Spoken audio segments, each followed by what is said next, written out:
MK yang memperbolehkan seseorang usia di bawah 40 tahun yang telah atau sedang menjabat sebagai kepala daerah untuk maju sebagai capres atau cawapres. Ini memunculkan dugaan adanya praktik nepotisme. Peristiwa kontroversial ini terjadi pada sidang pleno di Gedung MK pada Senin 16 Oktober 2023. Mari kita bahas lebih lanjut kontroversi yang mengguncang warga masyarakat Indonesia ini.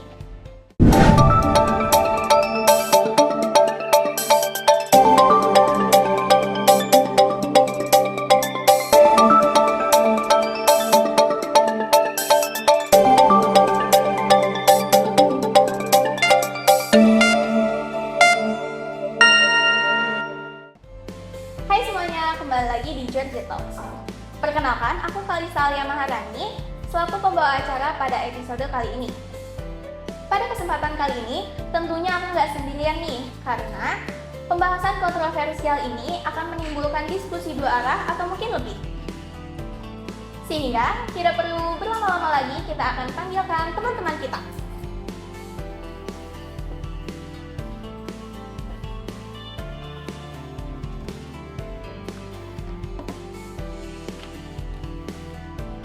Mungkin bisa diperkenalkan dirinya terlebih dahulu. Halo, perkenalkan aku Mihani, singkat bisa dipanggil. Pada kesempatan kali ini aku sebagai ibu sekaligus menemani Kalista di Georgia Talks kali ini. Salam kenal. Halo, perkenalkan aku Bajika Daka di Tansana Harjo, bisa dipanggil Daka, selaku teman sekaligus tim pro dalam pembahasan kali ini. Halo everyone, aku Rahmaulan Safira selaku tim kontra pada pembahasan yang cukup berat kali ini. Semoga Georgia Talks hari ini berjalan dengan lancar dan tidak menimbulkan keributan ya. Harus kondusif dong. Tapi Cal, gak ada wakil-wakil yang mengintai kita kan? Aman kok, aman. Harusnya ya. Waduh, kalau gitu seru banget dong, Dak. Aduh, jangan sampai deh, aku masih mau pulang dengan selamat dari acara ini. Nah, mau bagaimana lagi nih? Isu politik ini sedang memanas. Berawal dari putusan Mahkamah Konstitusi nomor 90 PUU strip 21 tahun 2023 yang mempertimbangkan uji material pada pasal 169 huruf Q Undang-Undang nomor 7 tahun 2017 tentang pemilu. Keputusan ini tengah menjadi pusat perhatian dan menuai kontroversi karena memberikan peluang kepada calon presiden atau calon wakil presiden yang berusia di bawah 40 tahun yang telah atau sedang menjabat sebagai kepala daerah. Meskipun putusan MK tersebut memiliki sifat final yang mengikat banyak pihak termasuk koalisasi masyarakat sipil yang merasa bahwa keputusan ini mencederai integritas proses penyelenggaraan pemilu. Hal ini tentu menjadi perbincangan yang mendalam bagi masyarakat serta pihak yang terkait. Namun, dari putusan MK tersebut mencerminkan praktik nepotisme seperti yang pernah telah terjadi di Indonesia sebelumnya. Oh ya, sebagai informasi juga nih, Indonesia juga pernah menerapkan praktik nepotisme yaitu pada masa Orde Baru. Nah, kalau Orde Baru berarti pengangkatan perwira militer ke berbagai sipil, yang dimana saat Soeharto sebagai pemimpin menunjuk rekan-rekan militernya dalam berbagai jabatan dari wali kota hingga wakil presiden. Iya, benar itu, Dak. Pada masa kepemimpinan Presiden Soeharto yang memberikan sejumlah keuntungan kepada pihak keluarga dan rekan-rekan sama pejabat pemerintahan, di mana hal ini mengakibatkan pemerintahan Orde Baru menjadi ciri khas dengan represi terhadap lawan-lawan politik di berbagai tingkat. Ah iya, aku tahu soal kasus ini. Aku pernah sempat baca juga di portal berita. Dari praktik nepotisme ini, pemerintahan Orde Baru sampai mempertahankan stabilitasnya hingga lebih dari 3 dasawarsa. Wah, ada di luar pemikiran juga ya. Tapi ngomong-ngomong, kalian tahu nggak sih artinya nepotisme itu sendiri? Berdasarkan contoh yang telah disebutkan oleh Daka dan Umi tadi, aku melihat nepotisme ini adalah sebagai bentuk preferensi atau perlakuan istimewa terhadap individu berdasarkan hubungan pribadi tertentu, bukan berdasarkan kualifikasi atau prestasi dalam bidang yang bersangkutan. Hal ini dapat menimbulkan ketidakadilan di mana individu yang berkualifikasi dan berkompeten akan terpinggirkan oleh individu yang memiliki hubungan pribadi tertentu. Baik, apa yang sudah dijelaskan oleh Rama tadi memang benar adanya seperti apa nepotisme itu. Jadi nepotisme sendiri itu adalah tindakan penyelenggara negara yang bertentangan dengan hukum dan bertujuan untuk menguntungkan suatu pihak keluarga atau rekan-rekannya di atas kepentingan masyarakat, bangsa, dan negara. Nepotisme sendiri di berbagai konteks adalah perbuatan yang sangat dilarang sejak awal kelahiran reformasi lebih dari 10 tahun lalu. Kita sering melihat bahwasanya sekarang ini praktek nepotisme kembali menjadi hal yang umum di lingkaran kekuasaan di negara ini. Berbeda dengan kasus korupsi dan kolusi, praktik nepotisme ini tidak pernah diberantas secara tegas, sehingga masih berkembang dalam sendi-sendi kehidupan masyarakat di Indonesia. Praktik nepotisme antara penguasa dan MK ini merupakan bentuk perusakan demokrasi hukum di Indonesia. Jadi menurut kalian, mengapa sih putusan MK ini mengguncang warga Indonesia? Karena tidak sesuai dengan putusan awal Mahkamah Konstitusi tersebut. Bentar, letak petunjuk yang pertama bagaimana? Menurut pandangan aku, putusan MK nomor 90 garis miring PU strip 21 tahun 2023 secara akademis tidak sesuai dengan inti fungsi Mahkamah Konstitusi itu sendiri. Mahkamah Konstitusi seharusnya melakukan uji norma. Tetapi dalam kasus ini, Mahkamah Konstitusi mengubah norma. Jadi seharusnya persyaratan yang diuji, yaitu persyaratan batas usia 40 tahun, seharusnya diuji apakah itu sudah sesuai dengan konstitusi atau tidak. I see. Mungkin nggak sedikit juga ya oknum yang mengatakan bahwa putusan MK ini diterbitkan menjelang Capres dan Cawapres 2024. Nah, itu juga salah satu alasan mengapa aku kurang setuju dengan putusan MK kali ini. Mengingat Capres dan Cawapresnya memiliki hubungan anak kandung seorang presiden yang sebelumnya menjabat sebagai Wali Kota Solo, Jawa Tengah dan mencalonkan diri sebagai pasangan Capres yang berinisial PS. Akan tetapi sempat terhalang secara konstitusi karena batas usia. Jadi ini dapat menimbulkan peluang atau karpet merah bagi Cawapres itu sendiri. Loh, justru dengan adanya putusan MK tersebut dapat dijadikan sebagai gairah untuk membangkitkan gairah tokoh muda untuk terlibat dalam persoalan politik. Sudah saatnya generasi muda ikut andil berpartisipasi dalam politik negaranya sendiri. Salah satunya adalah cawapres yang terbilang cukup muda dibandingkan dengan yang lainnya. Jadi bisa saja suaranya merupakan perwakilan dari generasi muda. Dok, putusan MK tersebut belum tentu memicu lahirnya politikus yang berkualifikasi dan berkompeten. Hal itu juga bertentangan dengan pasal 27 ayat 1 Undang-Undang Dasar 1945 dan pasal 28B ayat 3 Undang-Undang Dasar 1945. Pasal 27 ayat 1 Undang-Undang Dasar 1945 yang berbunyi, segala warga negara bersama dengan kedudukannya di dalam hukum wajib menjunjung hukum dan pemerintahan itu dengan tidak ada kecuali.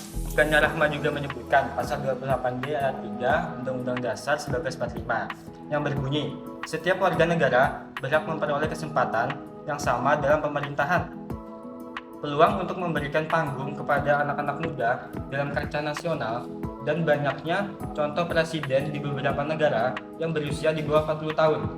Anak-anak muda memiliki energi, ide-ide inovatif, dan pandangan yang segar terhadap isu-isu penting yang dihadapi oleh suatu bangsa, memberikan kesempatan pada mereka dalam kancah politik, bukan hanya menunjukkan inklusi generasi muda, tetapi juga perspektif baru dan solusi kreatif dalam menghadapi berbagai tantangan masa kini. Kehadiran pemimpin muda dapat menghadirkan perubahan dinamis dan pemikiran progresif yang lebih terkoneksi dengan perkembangan zaman. Hal ini menjadi sebuah landasan bahwa pembangunan sebuah negara tidak hanya bergantung pada pengalaman, tetapi juga butuh inovasi dan pandangan yang lebih luas dari berbagai kalangan, termasuk generasi muda. Melihat contoh dari beberapa negara yang memilih presiden di bawah usia 40 tahun dan peluang bagi anak muda di kancah nasional memang sangat menarik dan menginspirasi. Tetapi kita juga harus tetap mentaati aturan dan hukum yang berlaku, seperti pada pasal 27 ayat 1 Undang-Undang Dasar 1945 yang berbunyi, setiap warga negara bersamaan kedudukannya di dalam hukum dan pemerintahan dan wajib mentaati hukum dan pemerintahan itu dengan tidak ada kecualinya. Sedangkan pasal 28D ayat 3 Undang-Undang Dasar 1945 yang berbunyi, yang menjamin setiap warga negara bersamaan kedudukannya di dalam pemerintahan.